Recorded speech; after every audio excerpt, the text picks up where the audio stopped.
Hello everyone, कैसे हैं आप? आई होप आप अच्छे होंगे। तो स्टूडेंट, आज हम आपके लिए लेके आए हैं इंडियन इकोनॉमिक्स का चैप्टर नंबर 2। इस चैप्टर को हमने 2 पार्ट्स में डिवाइड किया है। आज पार्ट 1 की बारी है। इस चैप्टर के अगर आप नाम पे जाए तो उसका नाम है इंडियन इकोनॉमी 1950 टू 1990। पहले हम ये समझेंगे कि इस चैप्टर का नाम 1950 टू 1990 क्यों है। उसका रीजन ये है कि हमारी जो इकोनॉमिक पॉलिसी है वो 2 पार्ट्स में डिवाइड की गई है। एक तो 1950 से 1990 और एक आफ्टर 1990, मतलब 1991 के बाद। क्यों? क्योंकि 1991 में न्यू इकोनॉमिक पॉलिसी आ गई थी। तो न्यू इकोनॉमिक पॉलिसी आने से पहले का जो पॉलिसी है वो एक अलग चैप्टर में है, और न्यू इकोनॉमिक पॉलिसी आने के बाद जो पॉलिसी आई थी वो एक अलग चैप्टर में है। तो आज हम स्टार्ट करते हैं इंडियन इकोनॉमी 1950 टू 1990। स्टार्ट करते हैं। इसमें बहुत सारे इंटरेस्टिंग टॉपिक आने वाले हैं। तो मेरी आपसे बच्चों पहले रिक्वेस्ट है कि फटाफट एक पेन आपके हाथ में होना चाहिए और एक नोटबुक, और क्योंकि चैप्टर लेंथी है, थ्योरी का है, तो आप मेरे साथ साथ नोट्स बनाते चलिए, ठीक है ना। तो स्टार्ट करते हैं। तो सबसे पहले चैप्टर समझने से पहले हमें समझना पड़ेगा टाइप्स ऑफ इकोनॉमिक सिस्टम, कि दुनिया में कितने टाइप की इकोनॉमीज होती है। इकोनॉमिक सिस्टम कितने टाइप का होता है? तो इकोनॉमी सिस्टम बेसिकली 3 टाइप का होता है। आपने सुना भी होगा, एक कैपिटलिस्ट इकोनॉमी, एक सोशलिस्ट इकोनॉमी और एक मिक्स्ड इकोनॉमी। तो कैपिटलिस्ट इकोनॉमी क्या है? कैपिटलिस्ट इकोनॉमी को हम मार्केट इकोनॉमी के नाम से भी जानते हैं, ठीक है ना। तो ये आप फिगर देखिए वाली, इस फिगर में आपको क्या दिख रहा है? पैसे ही पैसे नजर आ रहे हैं, मनी ही मनी नजर आ रही है। तो कैपिटलिस्ट इकोनॉमी क्या है? कैपिटलिस्ट इकोनॉमी एक ऐसी इकोनॉमी है जहां जितने भी मींस ऑफ प्रोडक्शन है उनको ओन, उनको कंट्रोल और उनको ऑपरेट प्राइवेट सेक्टर करता है। मतलब एक ऐसी इकोनॉमी मानिए जहां पर जितने भी रिसोर्सेज हैं उनमें ज्यादातर प्राइवेट सेक्टर के हाथ में होते हैं। उन रिसोर्सेज को ऑन करना, कंट्रोल करना और ऑपरेट करने का काम किसका है? प्राइवेट सेक्टर का है। अब क्योंकि अधिकतर रिसोर्स प्राइवेट सेक्टर के हाथ में है, तो प्राइवेट सेक्टर का मेन ऑब्जेक्टिव क्या होता है? सोचिए, किसी भी प्राइवेट सेक्टर का या प्राइवेट व्यक्ति का मेन ऑब्जेक्टिव क्या होता है? To earning profit. मतलब एक ऐसी इकोनॉमी जिसमें मैक्सिमम रिसोर्स प्राइवेट सेक्टर के हाथ में हो, उनका कंट्रोल, उनका ऑपरेशन है ना, वो सब प्राइवेट सेक्टर के हाथ में हो, और उनका मेन मोटिव क्या है? उनका मेन मोटिव है प्रॉफिट मैक्सिमाइजेशन। ऐसी इकोनॉमी को हम कैपिटलिस्ट इकोनॉमी कहेंगे। फिगर से भी देख सकते हैं आप, बिल्कुल आपको ऐसे ही नजर आएगा। अब इसमें जितनी भी समस्याएं हैं, जितनी भी प्रॉब्लम होती है इकोनॉमी के अंदर, what to produce, how to produce, for whom to produce, ये सारी की सारी जो प्रॉब्लम्स हैं, what to produce, how to produce and for whom to produce, ये सारी की सारी प्रॉब्लम का सोल्यूशन प्रॉफिट को माइंड में रख के किया जाएगा। अच्छा, इसका नाम मार्केट इकोनॉमी क्यों है? क्योंकि इसमें जितने भी डिसीजन है वो मार्केट के हिसाब से होते हैं, प्रॉफिट के हिसाब से, डिमांड और सप्लाई के हिसाब से। जिस तरह की मार्केट में डिमांड होगी उस तरह की प्रोड्यूसर सप्लाई करेगा। तो समझ में आया आपको कैपिटलिस्ट इकोनॉमी क्या है? कैपिटलिस्ट इकोनॉमी एक ऐसी इकोनॉमी है जिसमें मैक्सिमम रिसोर्सेज प्राइवेट सेक्टर के अंडर होते हैं, उनका ऑपरेशन, उनका कंट्रोल प्राइवेट सेक्टर के हाथ में होता है, और उनका मेन मोटिव प्रॉफिट मैक्सिमाइजेशन होता है। अब सेकंड इकोनॉमी क्या है? सेकंड इकोनॉमी होती है सोशलिस्ट इकोनॉमी, या इसका दूसरा नाम है central planned economy. Socialist economy नाम से समझ में आ गया होगा, एक ऐसी इकोनॉमी जहां अधिकतर resources, maximum means of production वो गवर्नमेंट के हाथ में होते हैं। उनका ऑन, उनको मालिकाना हक गवर्नमेंट का है, उनको कंट्रोल करना, उनको ऑपरेट करना गवर्नमेंट के हाथ में है। अब क्योंकि मैक्सिमम रिसोर्स गवर्नमेंट के हाथ में है, गवर्नमेंट के हाथ में है, तो गवर्नमेंट का मेन मोटिव क्या है? क्या प्रॉफिट कमाना है? खुद सोचिए आप। नहीं, गवर्नमेंट का मेन मोटिव होता है सोशल वेलफेयर। तो ये एक ऐसी इकोनॉमी है जहां मैक्सिमम रिसोर्सेज गवर्नमेंट के हाथ में होते हैं, उनका ऑपरेशन, उनका कंट्रोल गवर्नमेंट के हाथ में होता है, और उनका मेन मोटिव होता है सोशल वेलफेयर। अब यहां भी जो प्रॉब्लम्स है, what to produce, how to produce and for whom to produce, इन प्रॉब्लम का सोल्यूशन गवर्नमेंट करती है सोसाइटी के वेलफेयर को देख के। या उन्हीं चीजों का प्रोडक्शन किया जाएगा जो गरीब लोगों के लिए, जरूरतमंदों के लिए जरूरी है, या प्रॉफिट को ध्यान में नहीं रखा जाएगा। क्लियर है आपको? सिंपल सिंपल सी है, इसको फटाफट करते हैं। और तीसरी इकोनॉमी है मिक्स्ड इकोनॉमी। मिक्स्ड इकोनॉमी क्या है? ये एक हाइब्रिड इकोनॉमी है। मतलब ये आपकी कैपिटलिस्ट इकोनॉमी और सोशलिस्ट इकोनॉमी का एक कॉम्बिनेशन है। एक ऐसी इकोनॉमी जहां कुछ रिसोर्सेज पर प्राइवेट सेक्टर का अधिकार होता है तो कुछ रिसोर्सेज पे गवर्नमेंट सेक्टर का अधिकार होता है। जहां प्राइवेट सेक्टर प्रॉफिट के लिए काम कर रहा है वहीं गवर्नमेंट सेक्टर प्रॉफिट मैक्सिमाइजेशन के लिए गवर्नमेंट सेक्टर सोशल वेलफेयर के लिए काम कर रही है। आप फिगर देख सकते हैं, एक ऐसी इकोनॉमी, ये देखो इकोनॉमी बना रहा है एक शेफ, इसमें प्राइवेट सेक्टर को भी डाल रहा है, पब्लिक सेक्टर को भी डाल रहा है, मतलब दोनों का एक तरीके से कॉम्बिनेशन। और बच्चों मैं आपको बताऊं, इंडियन इकोनॉमी, हमारी जो इकोनॉमी है वो एक मिक्स्ड इकोनॉमी है। और एक बात और बताता हूं, दुनिया की अधिकतर इकोनॉमी मिक्स्ड इकोनॉमी है। ज्यादातर कोई पूछे मैक्सिमम इकोनॉमी की कैसी है दुनिया में, तो आप कहेंगे मिक्स्ड इकोनॉमी। और हमारी economy, Indian economy is one of the largest economy of the world, mixed economy of the world. हमसे बड़ी दुनिया में कोई मिक्स्ड इकोनॉमी नहीं है। तो समझ में आया आपको, मिक्स्ड इकोनॉमी एक ऐसी इकोनॉमी है जहां मार्केट इकोनॉमी, मार्केट माने कैपिटलिस्ट इकोनॉमी और सोशलिस्ट इकोनॉमी का कॉम्बिनेशन होता है। दोनों साथ साथ चलते हैं, जहां प्राइवेट का काम प्रॉफिट कमाना है वहीं गवर्नमेंट सेक्टर का काम सोशल वेलफेयर है। क्लियर है? तो तीन तरह की इकोनॉमी आपको समझ में आई बच्चों। अगला टॉपिक, यहां से मेन टॉपिक स्टार्ट होता है, प्लान क्या है या इकोनॉमिक प्लान क्या है। इकोनॉमिक प्लानिंग क्या चीज है बच्चों? इकोनॉमिक प्लानिंग का मतलब होता है कंट्री की जरूरत के हिसाब से, जो भी कंट्री की नीड्स है, जो भी कंट्री की जरूरत है, जो भी कंट्री की समस्याएं है, प्रॉब्लम्स है, उसको ध्यान में रखते हुए ऐसे प्लान बनाना ताकि उन मैक्सिमम प्रॉब्लम्स को ओवरकम किया जा सके, उन मैक्सिमम प्रॉब्लम को सोल्व किया जा सके, कंट्री की नीड्स को पूरा किया जा सके। तो इसमें लिखा है, प्लान का मतलब है how the resource of nation should be put to use.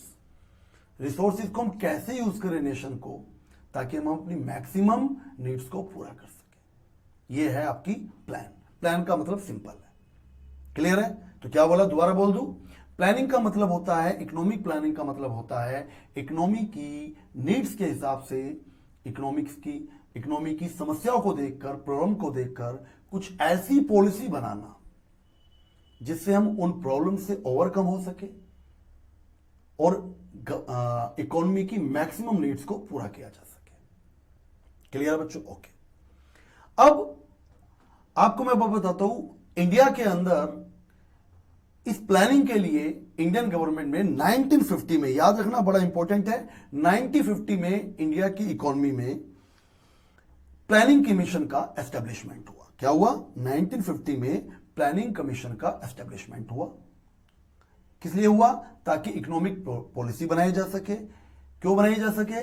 ताकि इंडिया की मैक्सिमम नीड्स को पूरा किया जा सके, जो प्रॉब्लम है उससे ओवरकम हुआ जा सके।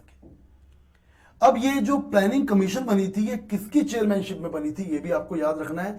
उस टाइम के हमारे जो प्राइम मिनिस्टर थे श्री जवाहरलाल नेहरू, उस टाइम के जो हमारे प्रधानमंत्री थे श्री जवाहरलाल नेहरू, उनकी अध्यक्षता में, मतलब उनकी चेयरमैनशिप में इस पॉलिसी को लाया गया था, प्लानिंग कमीशन को एस्टेब्लिशमेंट किया गया था। तो ये आपसे सवाल पूछा सकता है कि प्लानिंग कमीशन कब एस्टेब्लिश हुआ, तो आप कह सकते हैं 1950 में। और किसकी चेयरमैनशिप में? उस टाइम के जो हमारे प्राइम मिनिस्टर थे, कौन थे? जवाहरलाल नेहरू जी। क्लियर है? ओके।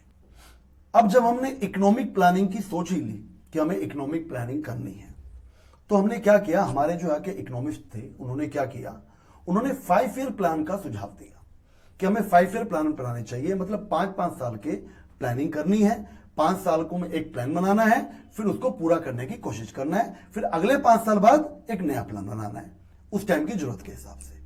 तो उसको नाम दिया गया 5 ईयर प्लान। तो ये 5 ईयर प्लान जो थे, ये जो आइडिया हमें आया बच्चों, ये भी ध्यान रखना, ये जो आइडिया हमें आया कि 5 ईयर प्लान हमें क्यों बनाने चाहिए, कैसे बनाने चाहिए, ये आइडिया हमें कहां से आया? ये आइडिया आया उस समय के सोवियत यूनियन से। तो ये प्लान हमने, कोई पूछे बोरो कहां से किए, तो आप क्या कहेंगे? सोवियत यूनियन से हमने ये जो तरीका था बोरो किया। अब हमारा फर्स्ट 5 ईयर प्लान कब बना और कब तक बना?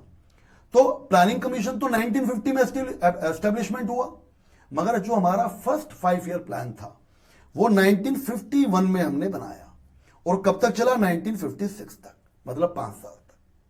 ठीक है ना। और सेकंड 5 ईयर प्लान कब बना होगा सोचो, सेकंड चलाओ बना होगा 1956 से 1961 तक।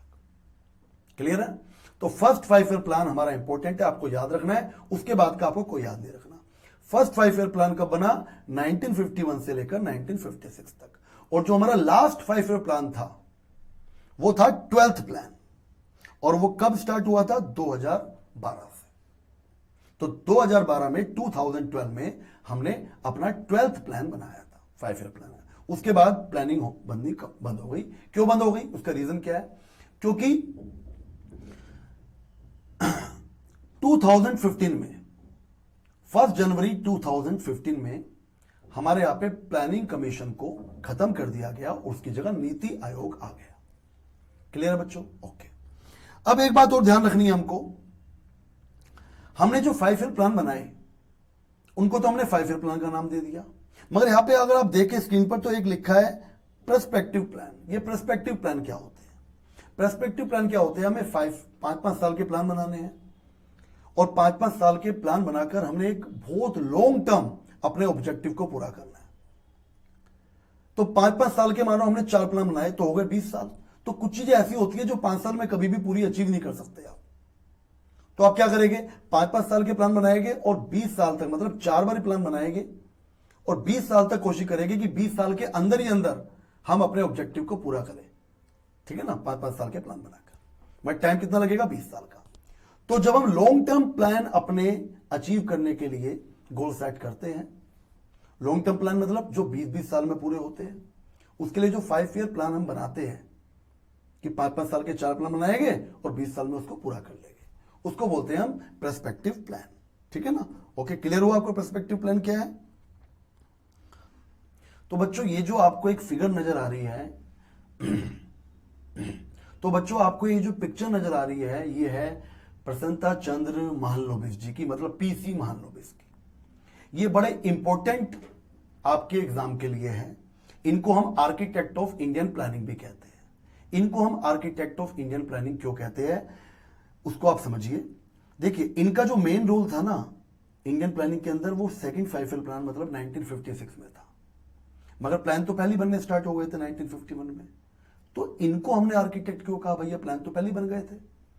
इनको इसलिए बोला क्योंकि जो असली प्लानिंग थी, सही तरीके से प्लानिंग थी, वो सेकंड 5 ईयर प्लान में ही हुई। कैसे हुई, सेकंड 5 ईयर प्लान में पीसी महालनोबिस ने क्या किया, पूरी दुनिया के जितने इकोनॉमिस्ट थे, जाने माने इकोनॉमिस्ट थे, उनको बुलाया, उनकी सलाह पर सेकंड 5 ईयर प्लान बनाया। तो वो प्लान इतना इफेक्टिव था, सही तरीके से planning actual second 5 year plan में ही हुई, इसलिए हमने उनको नाम दिया आर्किटेक्ट ऑफ इंडियन प्लानिंग। और ये बड़ा इंपॉर्टेंट क्वेश्चन आपके सामने है, ध्यान रखना, एग्जाम में भी आने के पूरे पूरे चांस है, और लास्ट ईयर आया भी था। अच्छा, इनका और क्या कंट्रीब्यूशन है वो समझिए। इन्होंने एस्टेब्लिश किया Indian statistical institute ICI Calcutta में, ये इनका बहुत बड़ा एक उपलब्धि है, कंट्रीब्यूशन है। इसके अलावा उन्होंने संख्या नाम का जर्नल भी रिलीज किया।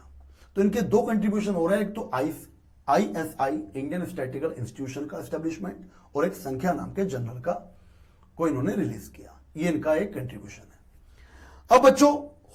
अब बच्चों ये नीति आयोग क्या है, देखो आपने स्क्रीन पे दिख रहा होगा नीति आयोग लिखा है। नीति आयोग का मतलब क्या है, तो बच्चों आपको पता है 1950 में हमने प्लानिंग कमीशन को एस्टेब्लिश किया, जो कि चलते चलते 2015 मतलब 2015 में क्या हुआ, हमने प्लानिंग कमीशन को, हमारी गवर्नमेंट ने प्लानिंग कमीशन को जो है खत्म कर दिया, बंद कर दिया। उसके अलावा एक नए इंस्टीट्यूशन को एस्टेब्लिश किया जिसका नाम है नीति आयोग, जिसका फुल फॉर्म है national institution for transforming India. इसका भी काम यही है, प्लानिंग बनाना, मगर ये एक नए तरीके से प्लानिंग बनाता है। तो याद रखना ये 2-3 बातें हैं कि प्लानिंग कमीशन 1950 में आया और नीति आयोग जो था वो 2015 1 जन 2015 को हमारी सरकार ने बनाया, और नीति जो प्लानिंग कमीशन था उसको खत्म कर दिया गया, उसको टर्मिनेट कर दिया गया। क्लियर आपको। अब हम ये पढ़ने वाले हैं कि 5 ईयर प्लान बनाए क्यों गए। अब मैं प्लानिंग बहुत बार बोल दिया, प्लानिंग प्लानिंग प्लानिंग प्लानिंग। हमने 5 ईयर प्लान बनाए क्यों, उसका रीजन क्या है, तो आप समझिए। देखो 5 ईयर प्लान होते हैं, 5-5 साल के प्लान, लॉन्ग टर्म प्लान है ना।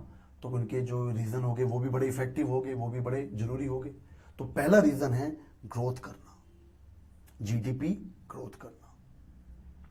ग्रोथ का मतलब क्या है? ग्रोथ का मतलब है कि जब आपकी कंट्री की प्रोडक्शन कैपेसिटी ही बढ़ जाए तो उसको आप ग्रोथ कहेंगे। ठीक है ना? Increase in country capacity to produce output of goods and services.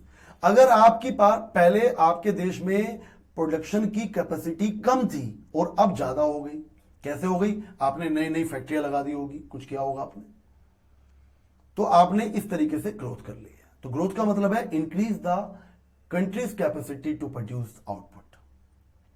अब ग्रोथ खाली यही नहीं होता, ग्रोथ के और मीनिंग भी हम जान सकते हैं। जैसे ग्रोथ में क्या क्या शामिल होता है?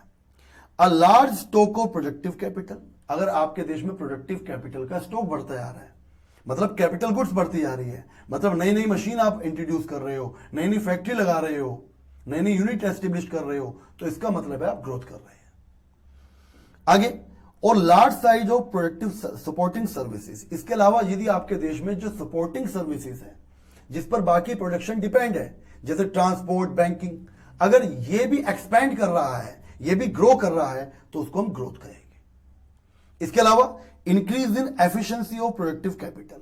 और अगर आप अपनी प्रोडक्टिव कैपिटल की एफिशिएंसी को बढ़ाने में सफल रहते हैं, मतलब आप पहले के मुकाबले ज्यादा अच्छी टेक्नोलॉजी यूज करते हैं, कम कॉस्ट पे ज्यादा प्रोडक्शन करते हैं, एफिशिएंट तरीके से अपने रिसोर्सेज को यूज करते हैं, तो ये भी ग्रोथ के अंदर ही आएगा।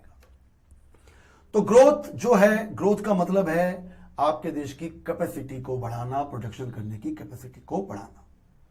या इंक्रीज इन जीडीपी। आप इंक्रीज इन जीडीपी को भी ग्रोथ कह सकते हैं। और जीडीपी का मतलब क्या होता है बच्चों?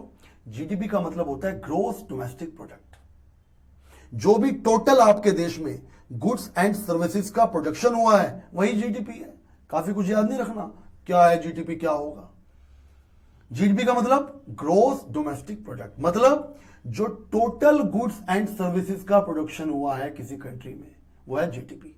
अब सोचो, अगर टोटल गुड्स एंड सर्विसेज में इंक्रीमेंट हो जाए, इंक्रीज हो जाए, तो क्या वो ग्रोथ नहीं होगी? ग्रोथ होगी। तो जीडीपी का बढ़ना ग्रोथ है ना? प्रोडक्शन कैपेसिटी का बढ़ना ग्रोथ है, कुछ भी लिख दीजिए। प्रोडक्टिव कैपिटल का बढ़ना ग्रोथ है, सपोर्टिंग सर्विसेज का बढ़ना ग्रोथ है, एफिशिएंसी और प्रोडक्टिव कैपिटल का बढ़ना भी ग्रोथ है। मगर आप कुछ मत लिखिए, आप केवल अगर इतना भी लिख देंगे तो इनफ है। क्लियर आपको? ओके। के अलावा अगला हमारा क्या मोटिव था 5 ईयर प्लान्स बनाने का? नंबर 2 है मॉडर्नाइजेशन। मॉडर्न बनो। अच्छा, मॉडर्न बनने का मतलब ये नहीं है कि जो मॉडर्न कपड़े हैं वो पहन लिए और मॉडर्न बन गए, नहीं। यहां मॉडर्नाइजेशन का मतलब है एडॉप्शन ऑफ न्यू टेक्नोलॉजी। क्या आप पहले की तरह काम करते रहोगे? दुनिया इतनी आगे बढ़ गई, अगर आप पहले की तरह काम करोगे, आज भी आप हाथों से ही मशीन चला रहे हो, तो क्या आपकी तरक्की हो पाएगी? क्या कंट्री की जीडीपी बढ़ पाएगी? नहीं बढ़ पाएगी। तो आपको क्या करना है? आपको करना है adoption of new techniques of production. आपको नई नई टेक्निक से प्रोडक्शन करना है। अगर आप नई टेक्निक से प्रोडक्शन करते हैं तो अपने आप ही आपके यहाँ पे आउटपुट इंक्रीज होगा, आपकी जीडीपी बढ़ जाएगी और आप ग्रोथ कर जाओगे। सिंपल सी बात है। या खाली टेक्निक्स को यूज करना ही ग्रोथ नहीं होता। सोचो, आप टेक्निक्स तो यूज कर रहे हो, मगर आपका जो सोशल आउटलुक है वो आज भी पुराना है, पिछड़ा हुआ है। आज भी आपकी सोच आज से 200 साल पहले की है, तो क्या आप तरक्की कर जाओगे? क्या आप ग्रोथ कर जाओगे? क्या आप डेवलपिंग कंट्री से डेवलप हो जाओगे? नहीं हो पाओगे। आपको अपना सोशल आउटलुक, आपको जो पुराने जो रूढ़िवादी तरीके थे, सोशल आउटलुक थे, उसको चेंज करना पड़ेगा। आपको जेंडर इक्वालिटी पे काम करना पड़ेगा। मेल फीमेल में कोई भेदभाव नहीं करना होगा। जब आप मेल फीमेल मतलब फीमेल को भी इक्वल अपॉर्चुनिटी देंगे। हमारे देश में होता क्या है?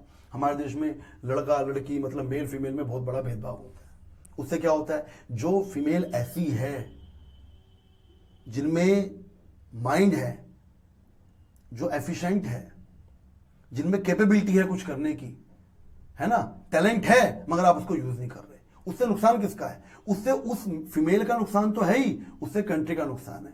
कंट्री के पास एक ऐसा रिसोर्स था जिस टैलेंटेड रिसोर्स को यूज करके country more goods and output produce कर सकती थी, बट नहीं कर रही। क्यों?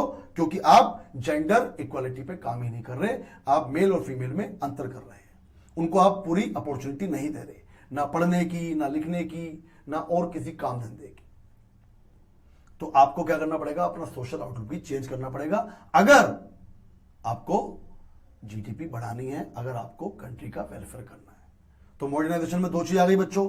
इतनी सारी बात ना बोल के, मैंने तो काफी कुछ बोल दिया, इतनी ना बोल के आप 2 छोटी छोटी बात बोलेंगे तो बात बनेगी। Number 1 adoption of new technology, number 2 change in social outlook. Okay, clear आपको? तो स्टूडेंट, तीसरा हमारा जो मोटिव है, तीसरा जो हमारा ऑब्जेक्टिव है, वो है सेल्फ रिलायंस, मतलब आत्मनिर्भर बनना। भाई 5 ईयर प्लान में हमने एक मोटिव ये रखा, देखो मैं आपको बताता हूं, हमारी कंट्री एक एग्रीकल्चर कंट्री है। उसके बावजूद मैं आपको समझाऊंगा तो आपको बिल्कुल शॉक हो जाओगे। हम बड़ी मात्रा में शुरू के दिनों में 1965 तक हम बड़ी मात्रा में अमेरिका से गेहूं मतलब वीट मंगाते थे, इंपोर्ट करते थे। मतलब हम इवन खाने के लिए भी दूसरी कंट्रीज पे डिपेंड थे। तो जब हमने ऐसी चीज देखी तो हमने उसमें एक मोटिव रखा सेल्फ रिलायंस का। तो सेल्फ रिलायंस का मतलब क्या है? Using the Nations own resources rather than by using resource imported from other Nations. भाई आपको अपनी कंट्री के रिसोर्सेज खुद यूज करने हैं, ना कि आप बाहर से रिसोर्सेज को मंगाओ। अगर आप कोई चीज इंडिया में प्रोड्यूस कर सकते हो तो क्या जरूरत है आपको बाहर से इंपोर्ट करने की? आप क्यों नहीं आत्मनिर्भर बनते? आप क्यों नहीं सेल्फ रिलायंस बनते? तो आपको ये एक बहुत बहुत बड़ा मोटिव है। जो कंट्री सेल्फ रिलायंट नहीं होती, इवन फूड में, इवन बेसिक चीजों में, उस कंट्री का तो खत्म होना निश्चित है, पिछड़ जाना निश्चित है। तो क्या किया, देखो क्या लिखा है, the first 7 5-year plan gave importance to self reliance. हमने पहले 7 प्लानों में आत्मनिर्भरता के ऊपर काफी जोर दिया। Avoiding imports of those goods could be produce in India itself. जो हम खुद प्रोड्यूस कर सकते हैं, हमें वो चीज अवॉइड करनी है बाहर से मंगाने से। तभी तो बनोगे आत्मनिर्भर, जब औरों को छोड़ोगे। और क्या मोटिव था इसका? Reduce our dependence on foreign countries. इसका मोटिव क्या था सेल्फ रिलायंस का? क्यों करना है सेल्फ रिलायंस? क्या जरूरत है आत्मनिर्भर होने की? ताकि हम विदेशी कंट्रियों पर और बाहर की कंट्रियों पर डिपेंड ना हो। इवन खाने के लिए तो ना हो। हम तो वीट भी, गेहूं भी अमेरिका से मंगाते थे। सोचो क्या हाल होगा हमारा। और आपको एक बात बताऊं, 1965 में जब हमारा पाकिस्तान के साथ युद्ध चल रहा था, तो जब हम अमेरिका से गेहूं इंपोर्ट करते थे, तो अमेरिका ने हमसे कहा कि हम तुम्हें तभी गेहूं देंगे जब आप पाकिस्तान से युद्ध बंद कर दोगे। कंडीशन लगा दी। तो आपका यहां पे युद्ध चल रहा है, दूसरा बंदा कंडीशन लगा रहा है। क्यों? क्योंकि आपके पास खाने के लिए भी नहीं है ना? कितनी गलत बात है। इसलिए हमें फॉरेन कंट्री पे डिपेंड नहीं रहना है। और आगे उसका रीजन क्या है? खाली डिपेंडेंस की बात नहीं होती, एक अपने अंदर अपना एक जज्बा भी होता है, अपनी एक इज्जत भी होती है। जब हम किसी पे डिपेंड ही नहीं होंगे तो हमारा एक कद बनेगा, हमारा एक सम्मान बनेगा दुनिया में। उससे क्या होगा? उससे कोई भी फॉरेन कंट्री हमारी पॉलिसीज के अंदर इंटरफेयर नहीं कर पाएगी। या करेगी? नहीं कर पाएगी, है ना? तो ये फायदा होगा। इसके अलावा फोर्थ हमारा जो ऑब्जेक्टिव था वो है इक्विटी। इक्विटी मींस गरीब अमीर के बीच में अंतर को कम करना। ये जो डिस्पैरिटीज आ गई है रिच और पुअर के बीच में, इसको कम करना। क्या लिखा है देखो, अगर हम गरीब और अमीर के बीच का अंतर कम कर देंगे तो देश की आधी से ज्यादा समस्या है तो अपने आप ही खत्म हो जाएगी। तो इक्विटी का पर्पस क्या है, क्यों करना है? देखिए, to ensure that benefit of economic prosperity reach the poor section as well instead of being enjoy only by rich. ऐसा ना हो कि हम जो सुविधाएं दे रहे हैं, हम जो फैसिलिटीज दे रहे हैं जनता को, जो हम प्रोग्राम बना रहे हैं, वो खाली रिच के लिए हो, उसका बेनिफिट पुअर को ना मिले। तो पॉलिसी ऐसी होनी चाहिए, उसका बेनिफिट सबको मिलना चाहिए, इवन पुअर को तो ज्यादा मिलना चाहिए। Every Indian should be able to meet his और बेसिक नीड्स। और कम से कम और कुछ ना हो तो गरीब आदमी को फूड, एजुकेशन, हेल्थ, घर, कम से कम रोटी, कपड़ा, मकान, ये सब चीजें तो पूरे मात्रा में मिलनी चाहिए, है ना? तो ये इक्विटी का हमारा पर्पस था, इसलिए हमने प्लान बनाया। क्लियर है? और लोगों के बीच के जो इनकम इक्वालिटी है वो कम हो सके। तो स्टूडेंट्स, हमने बात करी गोल्स ऑफ 5 ईयर प्लान। आपको समझ में आया? मैंने 4 तरह के आपको गोल बताए लॉन्ग टर्म्स। अब हम बात करेंगे कॉलोनियल रूल की। जब अंग्रेज हमारे यहां पर थे तो उस समय हमारी एग्रीकल्चर कैसी थी, उनके जाने के बाद हमने क्या क्या एग्रीकल्चर सेक्टर के अंदर रिफॉर्म किए। तो बच्चों, जब अंग्रेज हमें छोड़ के गए उस समय उन्होंने हमारी एग्रीकल्चर की, फर्स्ट चैप्टर आपने पढ़ा होगा, एग्रीकल्चर की कंडीशन बहुत खराब कर दी थी। उसको ठीक करने के लिए हमारी गवर्नमेंट ने दो तरह के रिफॉर्म किए। एक तो लैंड रिफॉर्म, जिसको हम इंस्टीट्यूशनल रिफॉर्म के नाम से भी जानते हैं, और एक टेक्नोलॉजिकल रिफॉर्म्स, जिसके अंदर आता है ग्रीन रेवोल्यूशन, जो कि बहुत इंपॉर्टेंट है। तो चलो स्टार्ट करते हैं बिना किसी देरी के। नंबर 1, लैंड रिफॉर्म या इंस्टीट्यूशनल रिफॉर्म। इसमें क्या क्या चीज आती है वो देखिए आप। क्या क्या किया हमने बच्चों। जब हमें अंग्रेज छोड़ के गए तो आपको पता होगा अंग्रेजों ने एक सिस्टम बना के दे दिया था, ब्रिटिश, मिडलमैन और फार्मर। देखो यहां पे दिख रहा है आपको, ब्रिटिश, मिडलमैन एंड फार्मर। अंग्रेजों ने क्या किया, जमींदार बना के चले गए। अंग्रेजों ने क्या किया, जमींदार अपॉइंट किए और उनसे कहा कि आप ये जो जनता है इनसे लगान लीजिए और हमें दीजिए। अब बेचारा इसमें हुआ क्या, इसमें जो बेचारा किसान था जिसकी अपनी जमीन थी, अब वो अपनी ही जमीन पर किराएदार बन गया। अब जमीन उसकी नहीं रही, उसको अपनी जमीन पर ही काम करने के लिए जमींदारों को, जो बीच के मिडलमैन थे, उन्हें लगान देना पड़ता था, और वो भी काफी बड़ी मात्रा में देना पड़ता था। और फिर वो जमींदार कुछ अपने पास रखता था शेयर, बाकी क्या करता था, ब्रिटिश गवर्नमेंट उसको दे दिया करता था। इसमें सबसे बड़ा नुकसान किसका हुआ, किसान का, है ना, दोनों का फायदा है। तो हुआ क्या, हमने जैसे हम आजाद हुए, जैसे हम इंडिपेंडेंट हुए, हमने सबसे पहला काम किया कि हमें जमींदारी व्यवस्था को खत्म करना है। लिखा है, at the time of independence the land tenure system, मतलब zamindari system, was characterised by intermediaries. ये दिख रहा है ना, इंटरमीडिएट, मिडलमैन, सच एज जमींदार, जिसको हमने क्या नाम दिया, जमींदार नाम दिया गया। Who mainly collected rent from actual tiller, जो कि कलेक्ट करता था रेंट एक्चुअल टिलर से और देता था ब्रिटिश गवर्नमेंट को। इसके अलावा उस समय हमारी एग्रीकल्चर कंडीशन बड़ी खराब थी। मैंने बताया देश आजाद होने के बाद भी हम अमेरिका से, यूनाइटेड स्टेट ऑफ अमेरिका से फूड इंपोर्ट किया करते थे, और एग्रीकल्चर सेक्टर पर उस समय हमारा लगभग 70-75% जो वर्कफोर्स था, मतलब जो काम करने वाले लोग थे, 70 से 75, 70-75% वो एग्रीकल्चर पे डिपेंड थे। अब हमें जरूरत थी इस एग्रीकल्चर को इंप्रूव करने की, तो हमने क्या किया, सबसे पहला काम किया हमने एबोलिशन ऑफ इंटरमीडिएटरीज और जमींदारी सिस्टम। हमने कहा जो आदमी अपनी जमीन पे काम कर रहा है वो जमीन उसकी होगी, ना कि जमींदार की होगी। लिखा है, the policy of land to the tiller was adopted and step was taken to abolish intermediaries. हमें टिलर माने काम करने वाले को ही हमने उसका मालिक बनाया, और बीच के जो इंटरमीडिएटरीज थे, जो बिचौलिए थे, जमींदार थे, उनको हमने हटाया वहां से, और टिलर को ही एक्चुअल लैंड का ओनर बना दिया। क्लियर, आपको समझ में आया? ऐसा करने का फायदा क्या हुआ बच्चों, ऐसा करने का फायदा क्या हुआ? अच्छा, एक काम और किया इसमें, जिनको जो जहां पे खेती कर रहे थे उनको तो मालिक बना दिया, मगर जो बाकी लैंड थी, जो जमींदार पे एक्स्ट्रा थी, वो हमने, हमारी गवर्नमेंट ने क्या किया, उनसे लेकर जो गरीब किसान थे उनमें बांटी। जो लैंडलेस लेबर थे, है ना, लैंडलेस फार्मर्स थे, जो गरीब लोग थे, उनमें उस जमीन को बांटा गया। अब इसका फायदा क्या हुआ, इसके मेरिट्स क्या हुए, मतलब जमींदारों को बीच में हटाने से बेनिफिट क्या हुआ कंट्री का? नंबर 1, इसका बेनिफिट यह हुआ कि जो जमीन हमने जमींदारों से एक्वायर करी, उसका फायदा 200 लाख 200 लाख टेनेंट्स को मिला। मतलब हमने जो जमीन बांटी है, जो हमने खाली करवाया, उसके 200 लाख जो मजदूर थे उनको वो जमीन दी गई, उनको उसका फायदा हुआ। कितनी बड़ी अमाउंट में, है ना? और क्या फायदा हुआ जमींदारों को हटाने का? The ownership conferred to tenant gave them to incentive to increase output and they contribute to agriculture growth. अब उनका फायदा, बेनिफिट यह हुआ कि जब जमीन उनकी हो गई तो सारा का सारा आउटपुट उनका हो गया, हाँ, तो उनकी जो बेचारों की कंडीशन थी वो सुधरी होगी, है ना? ये सब फायदा हुआ। इसके नुकसान क्या हुए?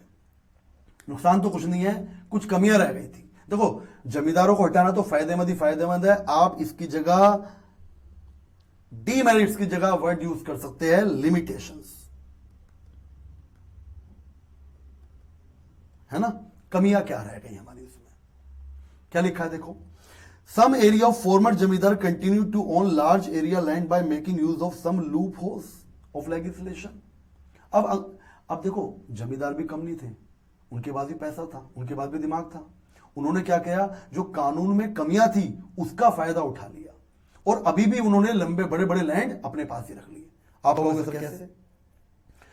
एग्जाम्पल के तौर पे उन्होंने कोर्ट में केस डाल दिया, है ना, कोर्ट में केस डाला मतलब डिले कर दिया काम। अब डिले करने से क्या हुआ, डिले करने से यह हुआ कि जब तक कोर्ट का वर्डिक्ट आएगा तब तक उन्होंने वो लैंड डिस्ट्रीब्यूट कर दी अपने चाचा, ताऊ, मामा, फूफा के नाम पे, ठीक है ना, अलग अलग लोगों में कम कम जमीन बांट दी। अब इस तरीके से इनडायरेक्टली तौर पे मालिक तो वही रहे, है ना, उनके हाथ से लैंड गया ही नहीं, है ना। इस तरीके से बड़ी सारी कमियां होती है, उस कमियों का फायदा उठाया उन्होंने। Number 2, there were cases were tenant were evicted and land owner claim to self cultivator. इसके बाद देखो उनका दबदबा था, आपने जमीन किसी को दे दी, मगर जमीन देने से क्या होगा, क्या वो जमीन पे चला जाएगा? अरे जिनकी गुंडागर्दी चल रही है, जो जमींदार है, हाँ, अगर आप उनके लैंड लेकर दे भी दोगे किसी को तो गरीब आदमी में हिम्मत है क्या? नहीं है। अभी भी जमींदार खुद क्लेम कर रहे हैं कि ये जमीन मेरी है। आगे, even when the tiller got ownership of land the poorest agriculture labour did not benefit the land of land reform. अगर आपने किसी को जमीन दे भी दी गरीब आदमी को तो बेचारा वो क्या काम करे, उसके पास इरिगेशन फैसिलिटी नहीं है, उसके पास बीज नहीं है, सीड्स नहीं है, उसके पास और कोई फैसिलिटी नहीं है ताकि वो उस पर खेती कर सके, तो कमियां रह गई। हमने जमीन दी भी, उसका उतना बेनिफिट नहीं हो पाया गरीबों को, ये कमियां रह गई थी। इसके अलावा हमने लैंड रिफॉर्म में और क्या क्या किया, इसके अलावा हमने इंटरमीडिएट्स को हटाने के अलावा अगला है लैंड सीलिंग। गवर्नमेंट ने क्या किया, ताकि एक व्यक्ति अपने पास ज्यादा लैंड ना रख सके, एक लैंड का मैक्सिमम साइज फिक्स कर दिया कि जो एक इंडिविजुअल है वो इस साइज से ऊपर अपने पास लैंड नहीं रख सकता, उसके पास जो भी उससे ऊपर लैंड होगा वो सीज कर लिया जाएगा गवर्नमेंट के द्वारा। तो क्या मतलब है लैंड सीलिंग का? Fixing the maximum size of land which could be owned by an individual. एक मैक्सिमम साइज बता दिया कि इतने जमीन तक एक व्यक्ति अपने पास ओनरशिप रख सकता है, उससे ऊपर की जो जमीन होगी, उससे ऊपर की जो लैंड होगी वो गवर्नमेंट द्वारा ले ली जाएगी। इसका रीजन क्या है? ताकि सभी गरीब अमीर सभी के पास कुछ कुछ लैंड का हिस्सा हो और वो अपना जीवन यापन कर सके, जो अमीर और गरीब के बीच का गैप है वो कम किया जा सके। अब इसकी भी कुछ कमियां रह गई। क्या रह गई कमियां? The land ceiling legislation was challenge by big landlord. मैंने बताया था अभी थोड़ी देर पहले, लोगों ने क्या किया, लैंडलॉर्ड ने इसको कोर्ट में चैलेंज कर दिया, कोर्ट में आके केस कर दिया भैया। अब कोर्ट जब तक वर्डिक्ट देगा तब तक तो वो लैंड अपने रिलेटिव्स में बांट देगा सारे, ले भाई अपने बहन के नाम, अपने मामा के नाम, अपने चाचा के नाम, तो लैंड। अब उसके बाद जो मैक्सिमम लैंड था वो कम हो गया, अब उससे सीज कर नहीं सकती गवर्नमेंट, मगर इनडायरेक्टली तौर पर जो रिश्तेदारों के पास लैंड है वो है तो उसका ही, तो अपना लैंड अपने पास ही रह गया। फायदा क्या हुआ, है ना, गवर्नमेंट ले नहीं पाएगी उससे। फिर आगे, the legislation also had a lot of loop hole. मैंने बताया था बहुत सारे लूप होल है, बहुत सारी कमियां थी जिससे आप चाहकर भी उनसे लैंड नहीं ले सकते थे। मगर आपको मैं बता दूं, कुछ स्टेट ऐसे थे जहां सबसे अच्छा जो था ये जो लैंड सीलिंग और जो रिफॉर्म्स थे ये अप्लाई हुआ, उनमें है केरला एंड वेस्ट बंगाल। केरला और वेस्ट बंगाल में आपसे पूछे कि किन स्टेट में सबसे अच्छा लैंड रिफॉर्म का काम देखने को मिला, तो आप कहेंगे केरला एंड वेस्ट बंगाल। क्लियर है? ओके। अब हम तो बच्चों हमारा अगला टॉपिक है टेक्नोलॉजिकल रिफॉर्म या ग्रीन रेवोल्यूशन, और ये बड़ा इंपॉर्टेंट टॉपिक है, इसका एक क्वेश्चन एग्जाम में आना ही आना है। ये हम रिफॉर्म्स पढ़ रहे हैं, तो उससे पहले मेरे आपसे रिक्वेस्ट है कि जिन्होंने मेरा चैनल सब्सक्राइब नहीं किया प्लीज उसको पहले सब्सक्राइब कीजिए, उसके बाद आप ये देखिए वीडियो। और नंबर 2, मेरे कुछ क्वेश्चन है उनका आंसर मुझे आप कमेंट में दीजिए। पहला क्वेश्चन ये है कि जो पीसी महलनोबिस जो थे उन्होंने किस इंस्टीट्यूशन को एस्टेब्लिश किया था, किस इंस्टीट्यूशन को एस्टेब्लिश किया था, ये आप आंसर में दीजिए। नंबर 2, सेकंड 5 ईयर प्लान कब से कब तक का था, ये मुझे बताइए। और नंबर 3 ये है कि जो अमेरिका है उससे हम किस चीज का इंपोर्ट किया करते थे? जब हमारा देश आजाद हुआ उसके बाद हम अमेरिका पे किस चीज के लिए डिपेंडेंट थे? ये आप मुझे 3 बातें बताइए। चलते आगे। ग्रीन रेवोल्यूशन क्या है? ग्रीन रेवोल्यूशन का मतलब है large increase in production of food grains. हमें अपने फूड ग्रेन्स के प्रोडक्शन को बढ़ाना है, क्योंकि मैंने बताया था आपको हम खाने के लिए किस पे डिपेंड थे? अमेरिका पे। तो हमें क्या करना है? अपने फूड ग्रेन्स के प्रोडक्शन को बढ़ाना था। कैसे? अपना बढ़ जाएगा। Use of high yield variety seeds. हमें ऐसे सीड यूज करने हैं जो हाई यील्ड वैरायटी है। मतलब जो इंडियन सीड्स थे, जो पहले हमारे सीड्स थे ट्रेडिशनल, उनमें काफी कम प्रोडक्शन होता था। अब हमें ऐसे सीड्स को यूज करना है कि उसी जगह पे ज्यादा प्रोडक्शन हो सके। बच्चों फिगर दिख रही है आपको? ये हाई यील्ड वैरायटी सीड्स की फिगर है। ये तरह तरह के सीड्स दिख रहे हैं। इनकी खासियत क्या है? इनकी खासियत यह है कि ये पहले वाले प्रोडक्शन के मुकाबले, जो ट्रेडिशनल सीड्स थे उनके मुकाबले 3-3, 4-4, 10-10 गुना ज्यादा प्रोडक्शन करते हैं। तो हमें क्या करना है? Large increase in production of food grains by using high yield variety seed, specially for wheat and rice. Specially किसके लिए? खाने के लिए भाई। जब जिसके बाद खाने की दिक्कत हो ना, पहले वो राइस और व्हीट के बारे में सोचे। मतलब हम जब ग्रीन रेवोल्यूशन हमने अप्लाई किया तो हमारा मेन मोटिव ये था कि गेहूं और चावल अच्छा हो जाए और हम विदेशों पे डिपेंडेंट ना रहे। मगर एक दिक्कत है, इन चीजों को प्रोड्यूस करने के लिए हमें चाहिए होता है बड़े मात्रा में फर्टिलाइजर और पेस्टिसाइड। बच्चों दिख रहा है आपको बोरी में?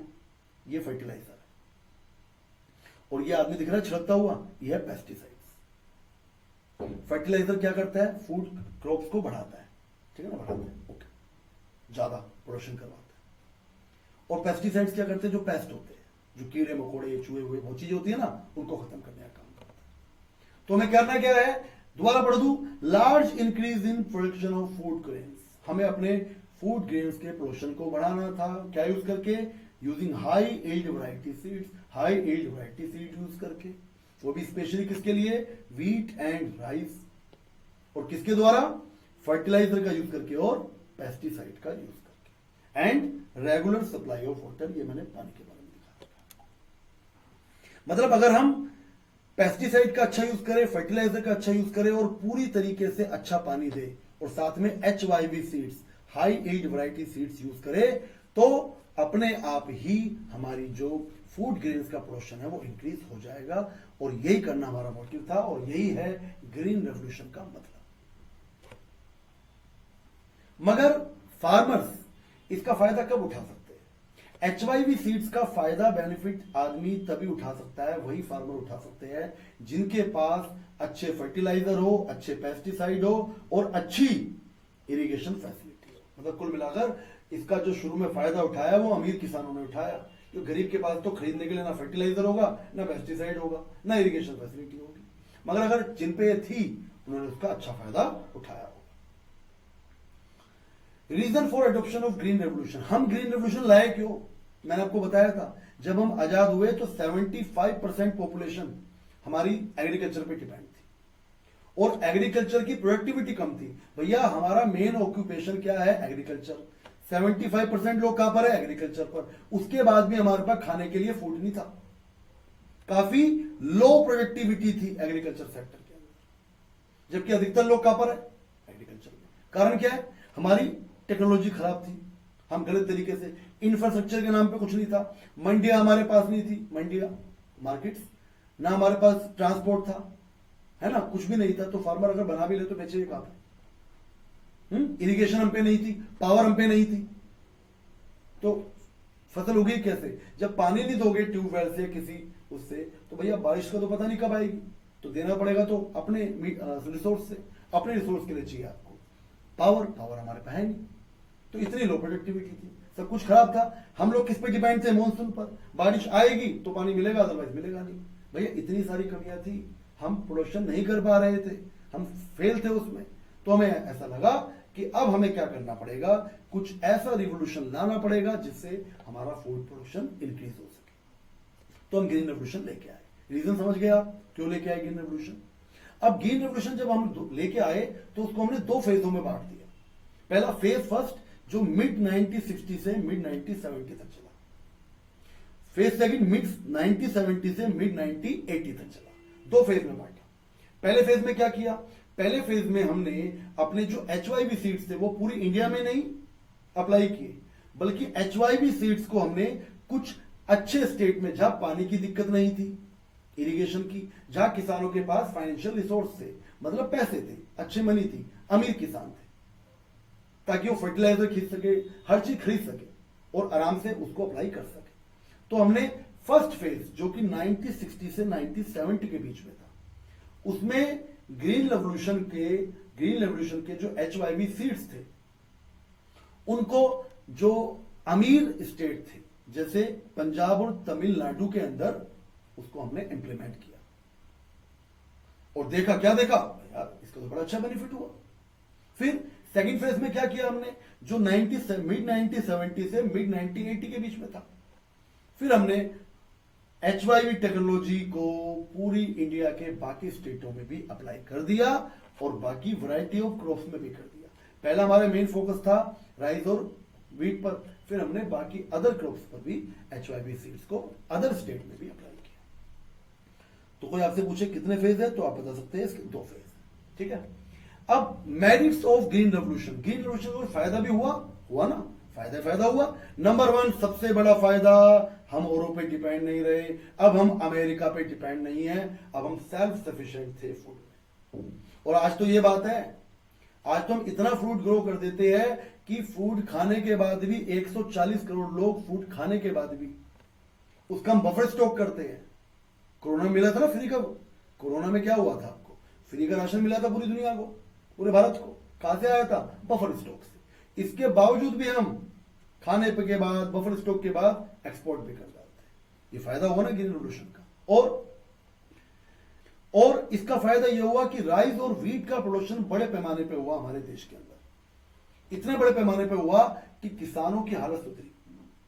जो खाना था उन्होंने खा लिया, जो रखना था रख लिया, उसके अलावा एक्स्ट्रा जो राइस और व्हीट थे उन्होंने मार्केट में बेचे और उनकी वो इनकम का एक जरिया बने और उन्होंने अपनी लाइफ को जो है उनका स्टैंडर्ड सुधार सके। जब अच्छी कमाई होगी तो लाइफ का स्टैंडर्ड सुधर सकेगा, गरीबी से बाहर निकल सकेगा किसान। ये फायदा हुआ। और क्या हुआ, और ये हुआ जब काफी बड़ी मात्रा में राइस और व्हीट का प्रोडक्शन हुआ बच्चों, तो उसका रेट गिर गया, सस्ते दरों पे हमें राइस और व्हीट मिलने लगा और इसका बेनिफिट मिला लो इनकम ग्रुप को। जब महंगाई होती है तो मरता भी गरीब है, जब सस्ता होता है तो फायदा भी गरीब को होता है, क्योंकि अमीर को तो कोई इसका फर्क ही नहीं पड़ता सस्ता महंगे का। तो जब खाने की इवन चीज, जरूरी चीज सस्ती हो जाएगी तो गरीब खाना तो खाएगा बेचारा, चलो वो एसी में नहीं घूमेगा, गाड़ी में नहीं घूमेगा, एसी नहीं चलाएगा, मगर खाना तो खाएगा। तो जब राइस व्हीट सस्ते हो गए तो लो इनकम ग्रुप का इसका फायदा हो।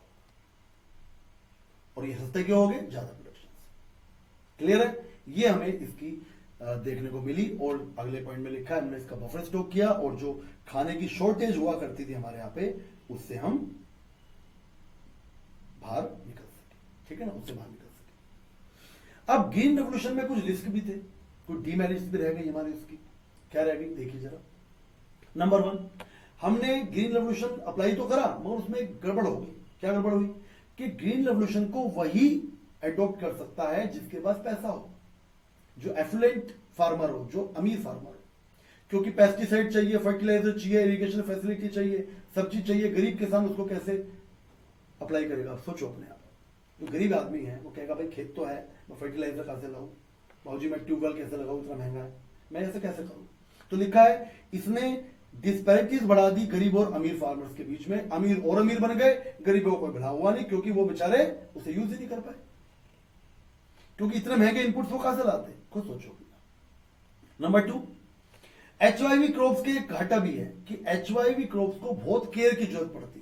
जितनी हाई यील्ड वैरायटी क्रॉप होगी उतना ही पेस्ट का अटैक ज्यादा होगा, उसके कीड़े मकोड़ों का अटैक ज्यादा होगा, उतनी ही उसके खराब होने के चांस ज्यादा होंगे, उसके केयर करने की जरूरत ज्यादा पड़ती है। अब गवर्नमेंट ने क्या किया इस रिस्क को खत्म करने के लिए, कुछ किया या खाली छोड़ दिया लोगों को, नहीं, गवर्नमेंट ने किया ना। गवर्नमेंट ने छोटे छोटे फार्मर्स को, जो बेचारे गरीब किसान थे, उनको दिया सस्ता लोन कि भैया आपको कोई चीज चाहिए, आपको इक्विपमेंट चाहिए, फर्टिलाइजर चाहिए, कुछ और चाहिए, तो आप पे पैसा नहीं है तो आप लोन ले जाओ और लोन की जो रेट ऑफ इंटरेस्ट होगी हम काफी कम लेंगे, है ना, ये फायदा दिया। या सब्सिडाइज फर्टिलाइजर, जो फर्टिलाइजर है और जो बहुत सी चीजें हैं वो सस्ते दरों पे देती। मान लो 1000 की पड़ रही है गवर्नमेंट को अपने घर में, तो गवर्नमेंट ने कहा लो भाई तुम 300 में ले जाओ, कोई बात नहीं, 700 रुपए हम दे देंगे इसके, मगर तुम यूज करो, सस्ता ले जाओ, ताकि गरीब किसान भी उसको यूज कर सके और वो भी अपना प्रोटेक्शन बढ़ा सके। तो गवर्नमेंट ने ये कदम उठाया। आज भी फर्टिलाइजर सस्ते दरों पर मिलता है। फर्टिलाइजर के बारे में आप और जानना चाहते हैं तो मेरे चैनल पे शॉर्ट्स है फर्टिलाइजर की एक पुरानी, उसको आप देख सकते हैं, और आने वाली। The risk of small farmer being ruined to pest attack crop was considerably reduced by service rendered by research institute. इसके अलावा सरकार ने रिसर्च इंस्टीट्यूट बनाए कि किस तरीके से इन फसलों के ऊपर पेस्ट के अटैक को कम किया जा सके, और रिसर्च में बहुत सारे हमने केमिकल्स बनाए, बहुत सारे हमने पेस्टिसाइड्स बनाए, और बहुत से ऐसे तरीके ढूंढे ताकि पेस्ट के कंट्रोल को, पेस्ट के अटैक को कम किया जा सके। और आज के वीडियो का लास्ट टॉपिक है argument in favour of subsidy and argument in against of subsidy. मतलब कुछ लोग सब्सिडी के फेवर में हैं और कुछ लोग सब्सिडी के अगेंस्ट है। जो फेवर में है वो क्यों है, जो अगेंस्ट है वो क्यों है। क्लियर है? ठीक है। तो जो लोग फेवर में है सब्सिडी के वो क्यों है, जरा उसके बारे में हम बात करते हैं। नंबर 1, कुछ लोगों का कहना है some believe that government should continue with agriculture subsidies because farming in India continue risky business. कुछ का कहना है कि गवर्नमेंट को सब्सिडी देनी चाहिए। क्यों देनी चाहिए? क्योंकि हमारे देश में किसान है गरीब और फार्मिंग एक रिस्की बिजनेस है। कभी तो बाढ़ आ गई, कभी ओले पड़ गए, कभी बारिश आ गई, कभी सूखा पड़ गया। आप सब्सिडी नहीं दोगे तो किसान कैसे खेती करे? क्लियर है? नंबर 2, कुछ का कहना है कि इनपुट्स इतने महंगे हैं, जब तक आप सब्सिडी नहीं दोगे तब तक गरीब के आदमी इसको खरीद सकता ही नहीं। और कुछ का कहना है अगर तुम सब्सिडी हटा लोगे तो अमीर तो यूज कर लेगा, गरीब कभी भी यूज ही नहीं कर पाएगा और इनकम इनइक्वालिटी और इंक्रीज हो जाएगी। कुछ का ये कहना है। ये तो फेवर में थे कि सब्सिडी देनी चाहिए और देनी भी चाहिए, मेरा मानना भी है जहां पे जरूरत हो। नंबर 2, कुछ लोग अगेंस्ट भी हैं कि नहीं देनी चाहिए सब्सिडी। उनकी भी सुनते हैं, उनकी भी बात सही होगी। उन्होंने कहा कि एक बारी जब आप सब्सिडी दे चुके हो किसी को और उसने इनपुट्स खरीद लिए हैं तो बार बार तो इनपुट्स खरीदेगा नहीं। भाई आपने एक ट्रैक्टर खरीद लिया तो एक बार खरीद लिया, तो हर साल सब्सिडी देकर बेनिफिट किया। बात उनकी भी सही है, ठीक है ना। नंबर 2, आप जो सब्सिडी दे रहे हो उसका किसानों को फायदा नहीं हो रहा, ये अगेंस्ट वालों का मानना है। उसका फायदा हो रहा है फर्टिलाइजर इंडस्ट्री को। वो धड़ाधड़ फर्टिलाइजर बना रहे हैं और उनका फर्टिलाइजर बिक रहा है सब्सिडी वाले रेट पे। उनको तो घाटा नहीं, घाटा गवर्नमेंट झेल रही है और सब्सिडी लेकर जो फर्टिलाइजर कंपनी है वो अपना माल बेच रही है। नंबर 3, सब्सिडी लेके उन्हीं फार्मर्स को फायदा है जो अमीर इलाकों में, अच्छे इलाकों में रहते हैं, जहां पे खेती अच्छी तरीके से होती है, जहां पे रिसोर्सेज अच्छे हैं, वो और अमीर बनते जा रहे हैं। तो क्यों दे रहे हो आप सब्सिडी? तो ये कुछ लोगों के अगेंस्ट में इनका मानना था। अब ये कुछ बात मैं आपको बताना चाहता हूं इसके अलावा आपकी नॉलेज के लिए, कि जो ग्रीन रेवोल्यूशन था इंडिया में वो 1966 में खरीफ की फसलों पे सबसे पहले अप्लाई किया गया, इंप्लीमेंट किया गया, खरीफ की फसलें। फिर इसका इंपैक्ट ये पड़ा कि 1966 से लेकर 1967 केवल एक साल के अंदर ही हमने 28.8% फूड क्रॉप के प्रोडक्शन में इंक्रीमेंट कर दिया। Sir this is remarkable. एक साल के अंदर ही आपके अंदर चेंजेस कितने नजर आए? 28.8% आपने इंक्रीमेंट कर दिया फूड प्रोडक्शन में। ये इसकी कुछ अचीवमेंट थी, ठीक है। अब मेरा आपसे एक सवाल ये है कि HYV सीड्स जो होते हैं उसकी फुल फॉर्म क्या है? HYV की फुल फॉर्म क्या है? ये लास्ट में एक क्वेश्चन है, इसका आंसर मुझे आप कमेंट में दीजिए, ठीक है। और आज के लिए इतना ही। अभी जल्दी ही हम इसका सेकंड पार्ट, जिसके अंदर हम इंडस्ट्रियल सेक्टर रिफॉर्म्स के बारे में बात करेंगे। इंडस्ट्री सेक्टर के अंदर क्या क्या चीजें किए। और उसके आगे की बात करेंगे, सर्विस सेक्टर के बारे में बात करेंगे। मतलब इस चैप्टर को हमने 2 पार्ट्स में डिवाइड किया है, एक पार्ट खत्म हो गया, एक पार्ट हम अगली वीडियो में उसको एंड कर देंगे। और बच्चों आप इसको ध्यान से देखिए, इसके नोट्स बनाइए। मैं आपको पूरा एश्योर करता हूं इससे बाहर एक क्वेश्चन नहीं आने वाला आपके एग्जाम में। तो मिलते हैं नेक्स्ट वीडियो में जल्दी ही, तब तक के लिए okay bye bye, thank you very much.